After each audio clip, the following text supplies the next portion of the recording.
¿Sabes ese momento en el que te das cuenta de que todas tus decisiones aparentemente erradas han formado un camino que nadie más veía? Soy Adrien, tengo 32 años y aunque he ganado más dinero del que mi familia imaginaba posible, hoy estoy aquí para contar cómo el dinero no me protegió de los dramas familiares, sino que en muchos sentidos los amplificó. Desde chiquito me gustaron los retos, pero el problema es que eso no encajaba con la familia en la que nací. Mis padres siempre midieron el éxito por el título universitario y las apariencias, el coche, el barrio, la marca del bolso. Su hijo menor renunciando a la universidad para emprender, para ellos fue como anunciar que planeaba fracasar, y me lo recordaban cada vez que podían. De adolescente era él rebeldillo. Tenía el cabello un poco más largo, soñaba con ser dueño de mi tiempo y pasaba horas frente a una computadora ideando cosas. ¿Por qué esperar a graduarme para probar una idea si podía hacerlo desde ya? Esa lógica me parecía evidente, pero cada vez que intentaba explicarlo, mi mamá giraba la cuchara en su café como si estuviera en un drama televisivo, diciéndome, sin un título no vas a llegar a ningún lado, Adrien. Mi papá ni hablaba, asentía con un gruñido. Su silencio era peor que un regaño. Estaba empezando con una tienda en línea vendiendo productos niche que yo mismo fabricaba. Era todo muy artesanal, pero tenía clientes y estaba aprendiendo. No necesitaba permiso de nadie para soñar en grande. Sin embargo, mi familia no veía eso. Me veían como el chavo que decidió abandonar la universidad y que acabaría de repartidor o algo así, para siempre. Mi hermana Lily se había convertido en la abogada corporativa que todos respetaban. Su LinkedIn era un monumento a la perfección.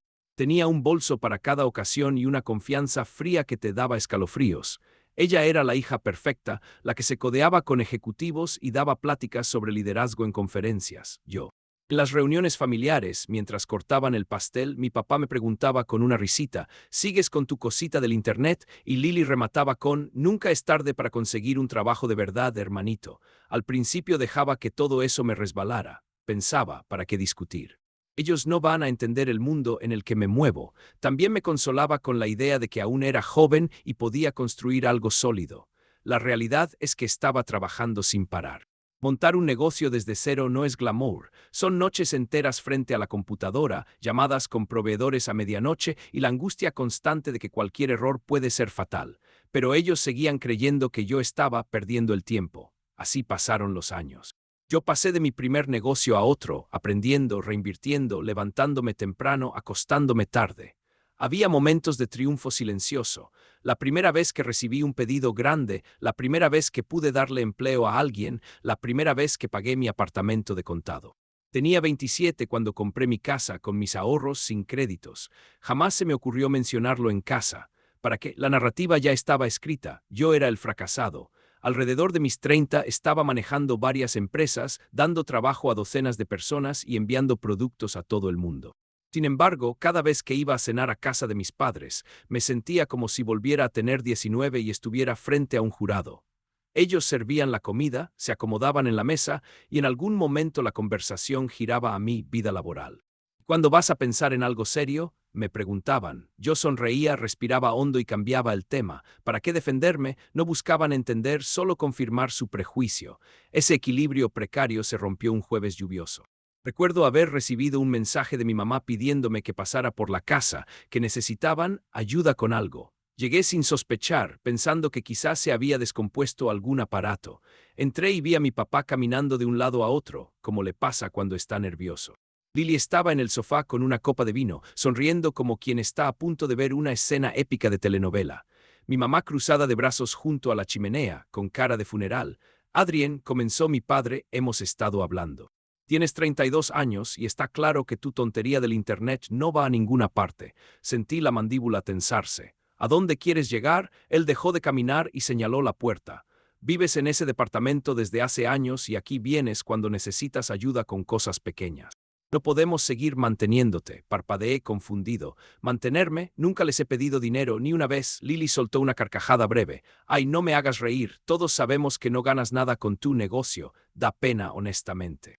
Mi mamá intervino con voz cortante. Hemos decidido que es hora de que te pongas de pie de verdad. Nada de venir acá cuando necesites algo. Nada de esperar que te saquemos de tus problemas. Los miré boquiabierto. No necesito que me saquen de nada. Estoy bien. Mi papá subió la voz. Si estás tan bien, pruébalo, sobrevive sin nuestra ayuda, de hecho puedes irte ahora mismo, vive en la calle si tienes que hacerlo, tal vez así reaccionas. En la sala solo se escuchaba la lluvia golpear las ventanas. Miré a Leili, que sorbía su vino como quien observa un espectáculo. Podía sentir el calor subir por mi pecho. Apreté los labios para no decir lo primero que se me ocurriera. Ellos pensaban que me estaban dando una lección de vida. Imaginaban que yo lloraría, suplicaría por otra oportunidad, prometería buscar un trabajo de verdad. No tenían idea de que yo podía comprarles esa casa sin tocar mis ahorros. Tomé mi chaqueta del respaldo de la silla y me la puse. De acuerdo, dije en voz baja, casi sonriendo, si eso es lo que quieren. Mi mamá abrió la boca seguramente para soltar otro comentario, pero no le di oportunidad. Salí y cerré la puerta con cuidado. Subí a mi coche, un sedán negro que ellos juraban era seminuevo, y vi mi reflejo en el espejo retrovisor. No estaba furioso ni devastado. Estaba casi divertido porque sabía algo que ellos no. En 3 semanas, toda su visión de mí y de ellos mismos se desplomaría. La primera semana después de esa escena fue extraña. No porque me afectara estar sin hogar, tenía un penthouse con vista a la ciudad, sino porque no hubo ningún contacto por parte de ellos. Ni llamadas, ni mensajes, nada. Parte de mí esperaba, quizá ingenuamente, que mi mamá escribiera para preguntarme si estaba bien. Nada. Era como si me hubieran borrado de la lista de familiares. Pasaba las mañanas en mi estudio, frente a ventanales que dejaban ver la silueta de la ciudad, recordándome hasta dónde había llegado.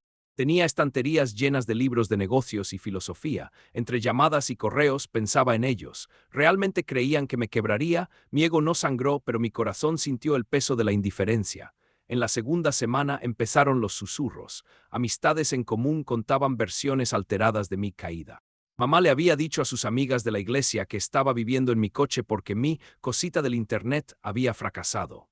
Leili, al parecer, le comentó a un antiguo compañero de secundaria que por fin estaba aprendiendo las lecciones de la vida. No era solo que me pintaran como un perdedor, estaban creando una narrativa pública para reafirmar su posición moral. Una noche, mi primo Jacob, uno de los pocos que siempre me vio como igual, me mandó un mensaje. «Oye, escuché algo hoy. ¿Estás bien?» «Define bien», le respondí. «Tu mamá dijo en la cena que estás viviendo en tu carro. Según ella, vas a suplicar por volver». Me quedé viendo ese texto. No me sorprendía. Leili, según supo Jacob, bromeó en ese mismo encuentro sobre ofrecerme trabajo en su bufete cuando estuviera lo suficientemente desesperado. «Seguro hará buen café», dijo. No podía evitar sentir un escalofrío. Era su estilo, pero después de que me echaron, se sentía diferente. Como ver a alguien quemar un puente que ya habías decidido no cruzar, solo para tener la satisfacción de destruirlo. En la tercera semana, decidí pasar por la casa de mis padres un domingo, no como invitado, sino como observador. Jacob me contó que habían convertido la cena dominical en un ritual después de que me echaron. Me acerqué en otro coche, uno elegante que nunca había llevado a casa, un coupé plateado, y estacioné lejos para que no me vieran. Caminé hasta una esquina desde donde podía ver el comedor a través de la ventana. Ahí estaban mis padres en la cabecera, Lily junto a ellos, risas, vino, platos llenos. Podía imaginar el guión, Lily hablando de su último caso, mis padres asintiendo orgullosos, luego en algún momento una referencia a mí como una advertencia. Me invadió algo frío, no era odio. Era una certeza tajante de que ellos disfrutaban mi supuesta desgracia. Escribían mi vida como si hubiera fracasado para poder sentirse superiores. 2 días después mi mamá me llamó. Pensé que sería para hablar, pero no. Su tono era casi burlón. «Adrián, cariño, tu padre y yo vamos a necesitar que nos ayudes a mover unos muebles el fin de semana. Como no tienes nada que hacer, debes tener tiempo». Tuve que morderme la lengua para no soltar una carcajada. «Lo siento, estoy ocupado». Suspiró como si yo fuera un niño obstinado. ¿Ocupado con qué? Con el trabajo. Soltó una risita condescendiente. «Claro, tu negocio, pues trata de hacer tiempo para la familia, sí, podrías necesitar de nosotros algún día». En ese momento comprendí hasta dónde llegaba su desprecio. Sinceramente creían que ellos eran la red de seguridad a la que yo acudiría cuando la vida me aplastara. No podían ni imaginar que llevaba años sin necesitarlos, y aún así, una parte de mí decidió seguirles el juego un poco más. ¿Por qué no revelarles todo de una vez? Porque no habría comparación con lo que estaba planeando. Quería que siguieran apilando insultos, creando un relato fantasioso. Quería que se hundieran más en ese pozo que estaban cavando, porque cuando la verdad saliera a la luz, quería que fuera tan contundente que se les derrumbara su realidad. Para la cuarta semana, mi enojo se había transformado en calma. Ya sabía dónde estaba parado. Sin embargo, ellos encontraron una manera de sorprenderme con un nuevo golpe bajo. Una mañana recibí un correo del banco, actividad inusual en su cuenta, atención inmediata requerida. Creí que era phishing, pero accedí a mi cuenta y me congelé. Había dos retiros grandes, de más de $7,000 cada uno, de una cuenta antigua que casi no usaba. Era una cuenta de ahorros conjunta que mis padres abrieron cuando era adolescente. Siempre pensé en cerrarla, pero lo había dejado para después. Ambos retiros aparecían como transacciones en persona en una sucursal cercana a la casa de mis padres. Llamé al banco esperando una explicación, tal vez un error o un fraude. La cajera recordó la operación. Mi madre había ido, dijo que yo la había autorizado por una emergencia familiar y salió con un cheque de caja 2 veces.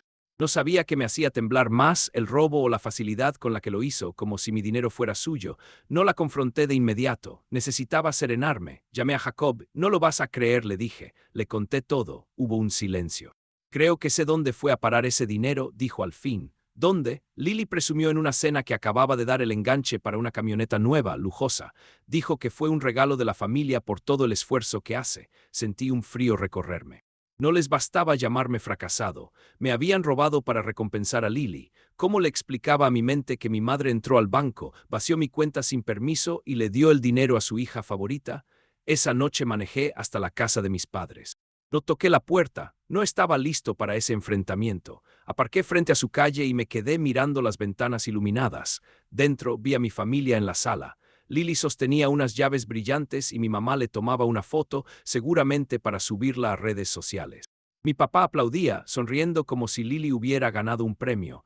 Me quedé sentado sin saber cuánto tiempo, sintiendo algo romperse en mi pecho. Hasta entonces quedaba un hilo de lealtad que me impedía ir demasiado lejos. Ese hilo se cortó esa noche.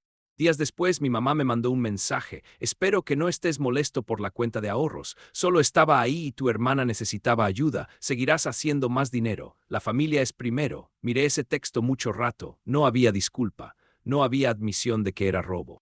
Solo una justificación arrogante y condescendiente. No respondí. No hacía falta. En ese momento, algo dentro de mí pasó de aguantar en silencio a tomar una resolución fría. Esto ya no se trataba de mostrarles que soy exitoso. Se trataba de dejarles claro que el puente que incendiaron no solo estaba destruido, sino reemplazado por una muralla a la que nunca se acercarían. Y estaban a punto de aprender lo que eso significaba. Después del incidente de la camioneta, el aire a mi alrededor se hizo más pesado. No en el sentido de que estuviera a punto de colapsar, sino como la atmósfera justo antes de una tormenta. Mi enojo ya no era impulsivo. Era una resolución silenciosa que se asentaba en los huesos. No le conté a nadie lo que pasó.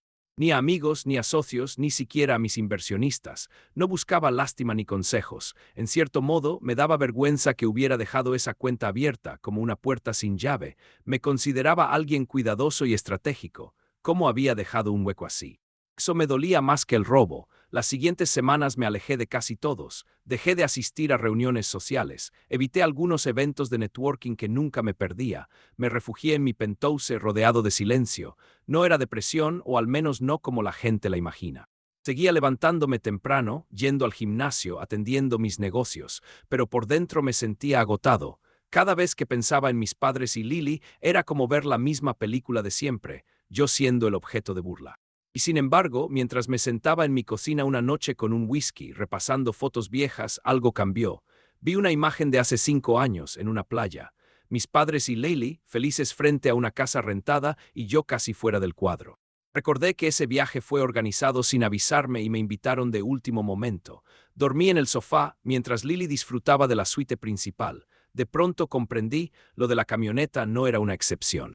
Era la culminación de una vida en la que siempre había sido el que cede, el que hace espacio, el que sonríe aunque lo dejen fuera. Y tal vez por eso se sintieron con derecho a coger mi dinero. Ellos asumían que aunque me enojara, eventualmente volvería los domingos.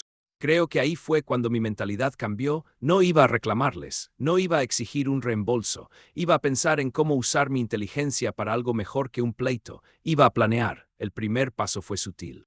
Llamé a mi abogado y le pedí que asegurara cada cuenta, propiedad y activo a mi nombre. Ningún cabo suelto. Al mismo tiempo contacté a un conocido que se especializa en investigar registros financieros y legales. Le pedí un panorama completo de la situación económica de mi familia. No porque necesitara esa información de inmediato, sino porque presentía que más adelante sería útil. Mientras eso se movía, mantuve la distancia. Ni llamadas, ni mensajes, ni apariciones. Quería que se acostumbraran a mi ausencia, a la idea de que realmente me habían expulsado. Así bajarían la guardia. Pero ese aislamiento tuvo un costo. Mi círculo se redujo. Mis amigos notaron mi ausencia en eventos. Jacob me llamó varias veces preocupado. Yo respondía breve. Era más fácil encerrarme en mi cabeza que explicar que estaba planeando algo. Sabía que me estaba aislando y que no era sano, pero lo consideraba necesario, porque cuando planeas algo grande no puedes permitirte ser descuidado, y en silencio una fecha empezó a formarse. No la marqué en el calendario, no la escribí en ningún lado, pero sabía cuándo sería el momento. La transición fue gradual. Pasé de estar escondido a retomar mis rutinas con más precisión que nunca. Volqué mi energía en mis empresas. Había pospuesto 2 proyectos de expansión, uno en Europa y otro en el sudeste asiático. Los aprobé la misma semana. Eso implicó contratar nuevos equipos, cerrar acuerdos y asegurar contratos multimillonarios para llevar la marca al siguiente nivel. No lo hacía solo por dinero, aunque las cifras eran astronómicas.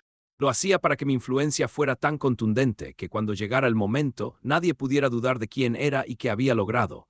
Paralelamente, empecé a hacer networking con propósito. En lugar de asistir a cualquier cóctel, elegí cenas con inversionistas, cumbres tecnológicas y galas benéficas. Me aseguré de estar en lugares donde mi familia ni siquiera sabía que existían, de estrechar manos de personas que podían, con una llamada, cambiar la trayectoria de una industria. Y lo hacía sin alardear, sin publicaciones en redes, sin notas de prensa. Quería que si mi nombre aparecía en sus conversaciones, fuera por boca de otros, no por mí. A mediados de año, una de mis startups fue adquirida por 8 cifras. Mi parte de la venta era suficiente para comprar la mitad de las casas del barrio de mis padres. Transferí una parte considerable a una cuenta de inversiones ya robusta y el resto lo reinvertí. Pero el poder no estaba solo en el dinero, sino en las conexiones. Durante un café en Manhattan, una editora de una revista de negocios muy importante me propuso hacer un reportaje sobre emprendedores que fueron subestimados. La ironía me hizo sonreír. No acepté de inmediato, pero guardé su tarjeta. No era el momento aún. Mientras tanto, el reporte que le había pedido a mi contacto llegó poco a poco. La imagen de la economía familiar era reveladora. Mis padres, a pesar de su fachada, tenían ahorros raquíticos. Lily, aunque ganaba mucho, tenía una montaña de deudas por inversiones fallidas y un gusto por el lujo que no se podía permitir. Ese SUV que tanto presumió apenas había sido posible con el dinero que me robaron y, sorpresa, había hipotecado su departamento por segunda vez.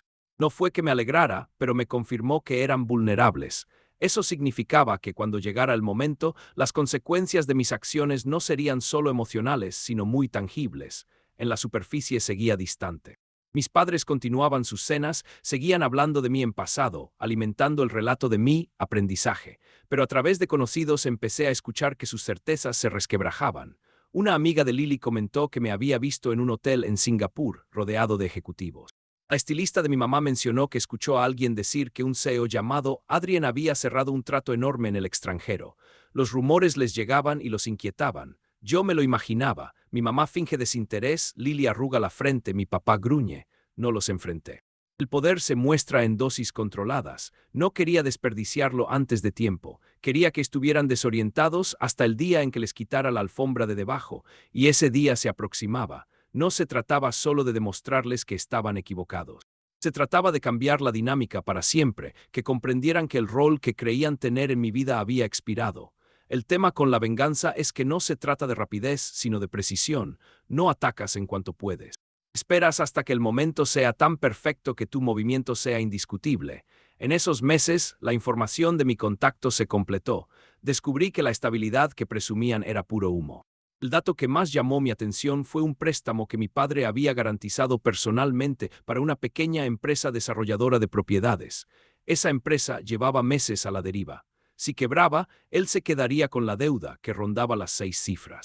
Según los informes, el colapso se daría en 3 meses. Ahí supe qué hacer. No necesitaba arruinarlos financieramente. Eso me haría lucir despiadado. Iba a dejar que se hundieran solos y estar en una posición que nunca imaginaron. Al mismo tiempo, la editora de la revista volvió a contactarme. Quería que yo fuera la pieza central de su reportaje. Puse una condición, que el número saliera el mismo mes en que la inversión de mi padre colapsaría. Ella aceptó, parecía destino. Poco después, una firma inmobiliaria con la que he invertido me ofreció un paquete de activos. Compraban propiedades con problemas y buscaban capital. Revisé la lista y casi me reí. Entre los proyectos estaba un desarrollo de casas en un barrio emergente, el mismo que pertenecía a la empresa de mi padre. No me comprometí de inmediato. Hice preguntas, revisé contratos y me posicioné de tal forma que, si la empresa entraba en default, yo podría adquirir el proyecto a bajo precio. Eso significaba que no solo perdería su inversión, sino que yo sería dueño de su mayor activo sin tratar con él directamente.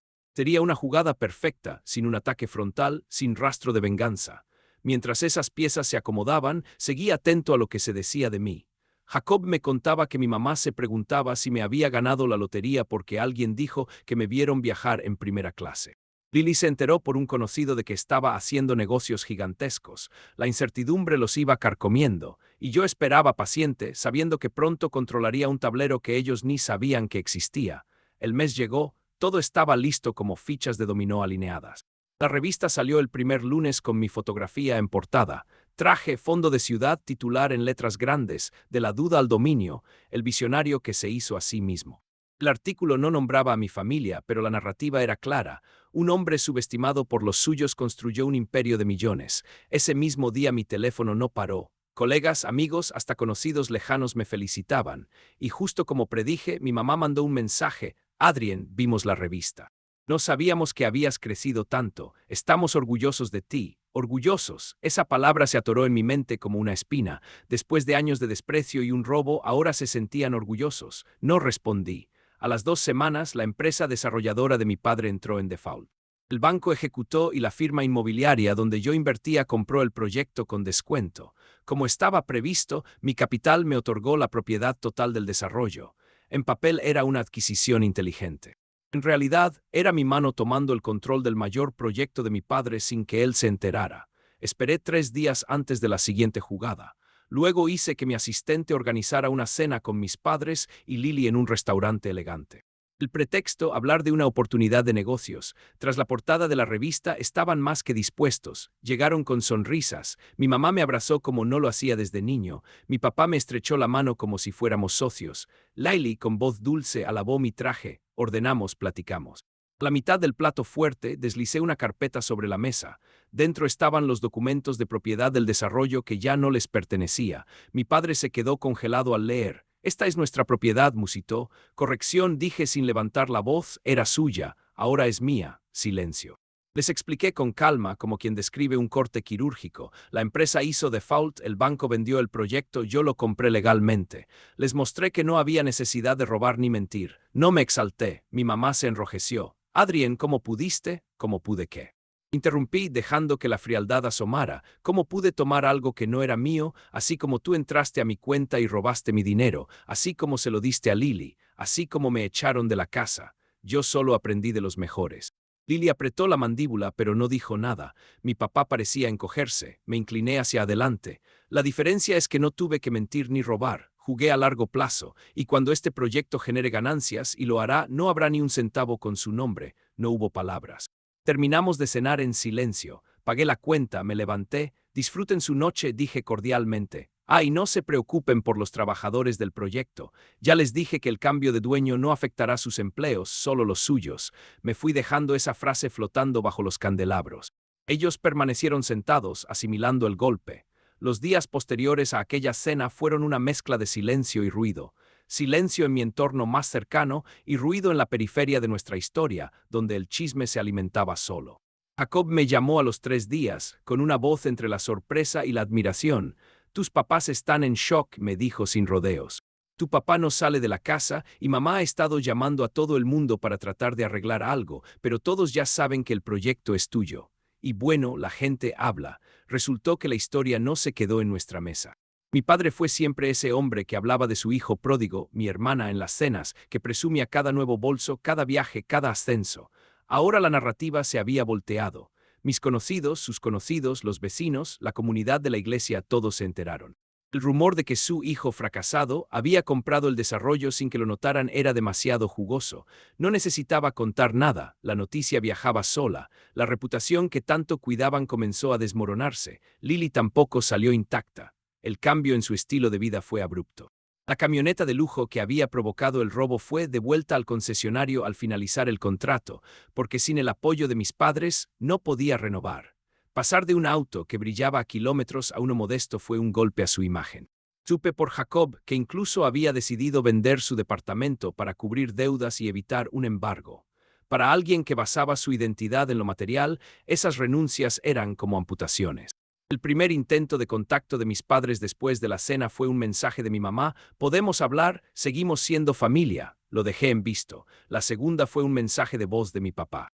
El tono era tenso, vulnerable, algo que jamás había oído en él. «Necesitamos encontrar una manera de seguir adelante. No puedes simplemente cortarnos así». Lo eliminé sin escucharlo completo. No era crueldad, era autopreservación. Yo no los estaba cortando por despecho, sino porque ya no había base para ninguna relación. Ellos habían decidido nuestros roles, ellos por encima de mí. Yo simplemente dejaba de jugar. Los meses siguientes estuvieron marcados por señales de su declive. Supe que vendieron la propiedad de vacaciones en la playa donde había dormido en el sofá. Lily tomó más casos en su bufete para cubrir deudas. Eran pequeños ecos que confirmaban algo. Sin su fachada, se estaban dando cuenta de la fragilidad que ocultaban. Al mismo tiempo, el desarrollo que adquirí empezó a dar frutos. Las casas se vendieron rápido. Familias con niños se mudaron, llenando la zona de risas y bicicletas. Pasaba a veces por ahí, sin bajarme, solo mirando. Era una ironía ver que lo que pretendía ser el legado de mi padre ahora se convertía en un testimonio de mi paciencia y estrategia. No era solo un negocio, era una historia tangible de causa y efecto. Con el tiempo, mis padres dejaron de intentar contactarme. A Lily le costaba enfrentarme. La última vez que la vi fue meses después, en un evento del colegio de una sobrina. Tuvimos que estar en el mismo auditorio. Nos saludamos con una educación distante. Ella me miró como esperando que yo rompiera el hielo, pero no lo hice. En nuestros ojos había un mar de historias, pero no había nada que decir. Supe que no era fácil para ella, pero tampoco podía fingir que nada había ocurrido. A lo largo de esos meses, reflexioné mucho sobre lo que significa la familia. Para muchas personas, la familia es esa red incondicional que te sostiene. Para mí fue el lugar donde aprendí que el amor puede ser condicional, que la aprobación puede ser un arma. Crecí pensando que necesitaba cambiar para ser aceptado. Pasé años tratando de no molestar, de encajar, de no destacar demasiado para que no se notara que mis metas eran distintas. Y sin darme cuenta, eso influyó en cómo manejé otros aspectos de mi vida. Por ejemplo, durante mucho tiempo evité dar entrevistas, evitaba hablar de mis logros. ¿Por qué? Porque en casa me enseñaron que no importaba cuán grande fuera lo que lograra, siempre habría un pero, siempre habría un y el título. Cuando salió la revista, un amigo me preguntó: «¿No sientes rencor por el tiempo perdido intentando complacerlos?». La pregunta me sorprendió. No. Rencor no era la palabra. Había tristeza por los momentos que pudieron ser y no fueron, pero también había una sensación de liberación. Al fin entendía que nunca hubiera sido suficiente. Hiciera lo que hiciera, mis padres ya habían decidido quién era yo. Aprendí que a veces dejar ir no es un acto de maldad, sino de amor propio. Un día, sentado en el balcón de mi penthouse, con la ciudad iluminada frente a mí, me pregunté qué hubiera pasado si me hubiera quedado a discutir ese día lluvioso.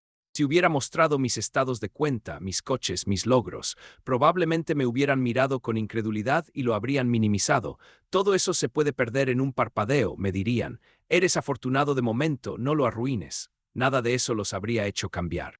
Necesitaban ver por sus propios ojos y sentir en su propio orgullo lo que siempre habían negado. En la cultura en la que crecí, el respeto a los padres es una ley implícita. «Honra a tu padre y a tu madre», decían en la iglesia. Eso se interpretaba como obediencia total, incluso a costa de tu salud mental. Pero el respeto no puede existir donde hay abuso, manipulación y robo.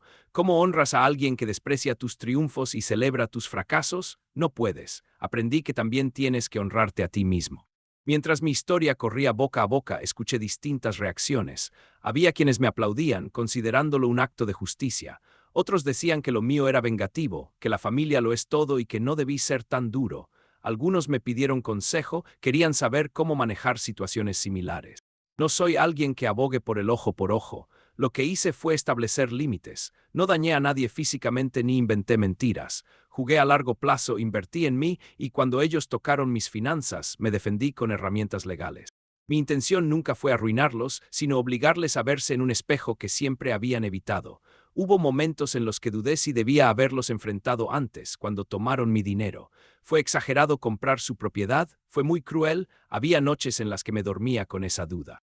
Pero cuando recordaba el desprecio en sus ojos, el tono condescendiente de mi madre al decirme que algún día necesitaría de ellos, el robo que justificaron como un acto familiar, entendía que mi respuesta fue proporcional a su falta de respeto. Si alguien no respeta tus límites, tú debes hacerlos valer, y para ellos la única forma de entender fue con una lección que no pudieran minimizar. Poco a poco, otros miembros de la familia se acercaron. Un tío me llamó diciendo que siempre había creído en mí, que admiraba lo que hice. Sonreí. Esa misma persona me había dicho años atrás que me buscara un trabajo de verdad. No lo juzgué, las personas cambian cuando el viento sopla en otra dirección. Con mis primos la relación se fortaleció, Jacob y yo nos hicimos más cercanos, con él sí hablaba de lo sucedido, era terapéutico contar a alguien que, aunque no comprendiera del todo, me escuchara sin juzgar, a veces bromeábamos sobre hacer un guión de película. Netflix llamaría, decía él. Reíamos imaginando a un actor famoso interpretando a mi papá en bata, gritando por su proyecto perdido. Mientras más tiempo pasaba, más claro veía que la ausencia de mi familia en mi vida no era un hueco, sino un espacio lleno de otras cosas. Amigos que elegí, socios que me respetaban, una comunidad de personas que sí valoraban mi trabajo. No llegó una especie de nostalgia cuando veía familias unidas en restaurantes o parques. A veces pensaba, ¿cómo sería poder sentarme a comer con mis padres sin sentir que me juzgan?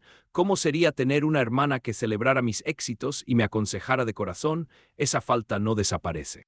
Aprendes a vivir con ella. A veces la cubres con proyectos y logros, otras te sientas y la observas aceptando que ese vacío es parte de ti. Pasaron un par de años, mis empresas crecían más que nunca, abrí sucursales en Europa y Asia. Participé en conferencias, escribí un libro sobre emprendimiento y recibí invitaciones para ser mentor en programas para jóvenes, pero una parte de mí seguía atenta a cualquier noticia de mis padres. No era morbo, era un lazo que, aunque dañado, no se corta del todo. Un día de otoño sonó mi teléfono, era un número que no reconocía. Contesté, era un doctor, mi papá estaba en el hospital, un infarto, sentí una punzada en el pecho, no esperaba esa llamada, me dijo que mi mamá estaba con él y que habían preguntado por mí. Por un instante mi mente se llenó de los recuerdos de mi infancia, mi papá enseñándome a andar en bicicleta, agarrándome del asiento, su risa cuando me sorprendía comiendo galletas antes de la cena. No todo había sido oscuro, hubo momentos de cariño. Agradecí al doctor y colgué. Me quedé mirando la ciudad desde mi ventana, preguntándome qué hacer. Pasé la noche sin dormir, contemplando las posibles escenas. Entraría al hospital y encontraría a mi mamá con cara de arrepentimiento. ¿Me pedirían perdón o seguirían con su orgullo intacto? Ir o no ir. Parecía un dilema moral sacado de un foro. ¿Soy el imbécil por no ir a ver a mi padre que me despreció? Pensé en los comentarios que recibiría en Reddit. La gente se dividiría. Algunos dirían que debía ir porque la sangre es la sangre. Otros apoyarían mi decisión de mantenerme alejado. Al final, no se trataba de la opinión de los demás, sino de mi paz mental. Al amanecer decidí ir, no por ellos, sino por mí. No quería cargar con la culpa de no haberme despedido si algo pasaba. Tomé mi coche y conduje hacia el hospital. Al entrar a la habitación vi a mi papá conectado a máquinas, pálido. Mi mamá estaba sentada a su lado, sujetándole la mano. Me vio entrar y sus ojos se llenaron de lágrimas. Adrien susurró, no sabía qué decir. Me acerqué y tomé la otra mano de mi papá. Sus ojos se abrieron levemente. Me miró como si no supiera si era un sueño. Hijo, murmuró con dificultad. Aquí estoy, respondí sintiendo un nudo en la garganta. No hubo discursos de perdón ni grandes confesiones. Estuvimos en silencio. Mi mamá rompió a llorar. La habitación se llenó de una sensación agridulce. En ese momento todas las tensiones se desvanecieron. Éramos solo un hombre mayor, su esposa y su hijo, lidiando con la fragilidad de la vida. Sentí el peso del rencor aflojarse. No necesitaba que me pidieran perdón para perdonar. Mi papá estuvo hospitalizado unos días, salió con órdenes de cambiar su estilo de vida. Me ofrecía a ayudarles con ciertas cosas, gestiones médicas, trámites. No volví a compartir comidas familiares ni a participar en sus círculos, pero fui amable. Les llamaba para saber de su salud, mantenía una distancia saludable. Ellos, por su parte, bajaron la guardia. Mi mamá dejó de presumir en redes. Mi papá se dedicó a su jardín, aparentemente disfrutando de cosas simples. Lily seguía en su mundo, lidiando con su propia crisis, que cambió yo. Entendí que la venganza que ejecuté cumplió su propósito, les mostró mis límites y mi capacidad. No necesitaba seguir alimentando ese ciclo, podía soltar. Aprendí a separar lo que hicieron de lo que son como seres humanos. No justifico el robo ni las humillaciones. Pero pude ver la vulnerabilidad detrás de su soberbia, un matrimonio que siempre quiso aparentar, que temía ser juzgado, que se refugió en el estatus para sentirse seguros. No los excusa, pero me permitió entender. Un sábado por la tarde mi mamá me llamó. Su voz era suave.